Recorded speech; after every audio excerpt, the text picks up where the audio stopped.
नमस्कार दर्शक बंधु पाणीपाग अपडेट रे आपन को स्वागत।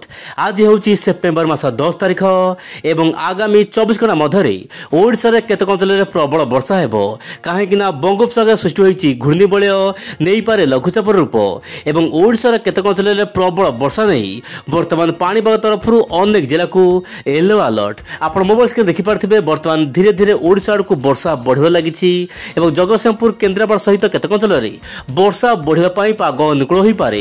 तेबे अधिक वर्षा केउ राज्य हेबो एवं आगामी बात्या को लेकिन कौन रही बड़ खबर समस्त मॉडल कौन रही पूर्वानुमान आसतु आज वीडियो आलोचना करबा।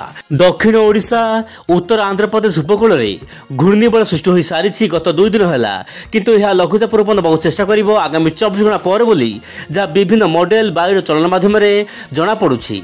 वर्तमान समय दिन को दिन पाणीपागर बड़ अपडेट सामना आसूची जहाँकि गोटे प्रकार स्पष्ट होउची कि ओडिशा रे आगामी दिन में वर्षा हेबो किंतु दर्शक बंधु आपण जानिथिबे राज्यर विभिन्न अंचल में वर्तमान सुखिला पड़ची पाणीपाग आपण एही मानचित्र देखि पारथिबे। राज्यर विभिन्न अंचल में वर्षा कम रही किंतु धीरे धीरे क्षमा करेंगे धीरे धीरे वर्षा परिमाण बढ़िया पाई वर्तमान पाग अनुकूल हो पारे। राज्यर केतक अंचल वर्तमान गुळुगुळी सहित गरम बहु मात्रा रे अनुभूत होउची किंतु पूर्वळु वायु जीव जहाँपाई कि ओडिशा केतक अंचल प्रबल वर्षा हेबो। यह सहित झारखंड छत्तीसगढ़ बिहार तेलंगाना ता सहित आंध्र प्रदेश केतक अंचल प्रबल वर्षा नहीं वर्तमान सूचना मिलूची किंतु ओडिशार जो रहुची मालकानगिरी को ऑरेंज अलर्ट रही 11 तारिख में यही सब जिलार स्थान स्थान प्रबल वर्षा हेबो। खास करके मालकानगिरी कोरापुट नवरंगपुर कलाहांडी यार आखपाख अंचल मध्यम प्रबल वर्षा रही पारे। ता सहित रहुची रायगढ़ जिले में मध्यम प्रबल वर्षा देखा मिल पारे किंतु उत्तर ओडिशार मयूरभंज केउंझर को मध्य प्रबल वर्षा स्थान विशेष हेबापई येलो अलर्ट रही।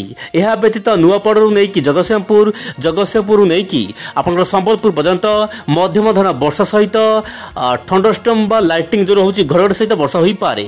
आगामी 5 दिन जब देखा डाटा पाणीपाग नहीं कि आपन देखंतु दर्शक बंधु ओडिशा रे वर्षा भल हेबो बोली जहाँ वर्तमान ईसीएम डेवलप मॉडल आकलन करुच्ची। आपण मोबाइल के देखि पारथिबे वर्षार परिमाण प्राय 30 मिलीमीटर रु अधिक हो पारे बोली जहाँ वर्तमान समय आकलन मिलूची किंतु जो वर्षा हेबो आपन दक्षिण ओडिशा अधिक हेबो जेमति कि कर्नाटक महाराष्ट्र यही सब राज्य मानक प्रबल अति प्रबल वर्षा देखा मिल पारे।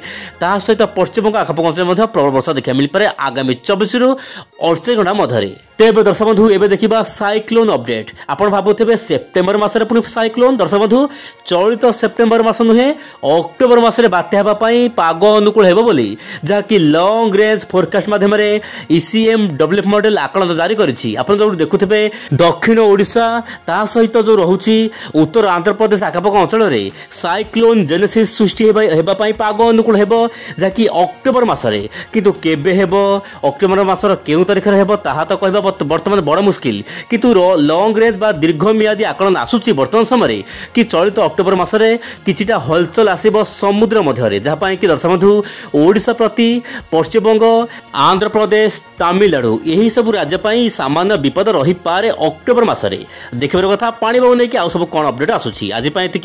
नमस्कार जय जगन्नाथ दर्शक बंधु।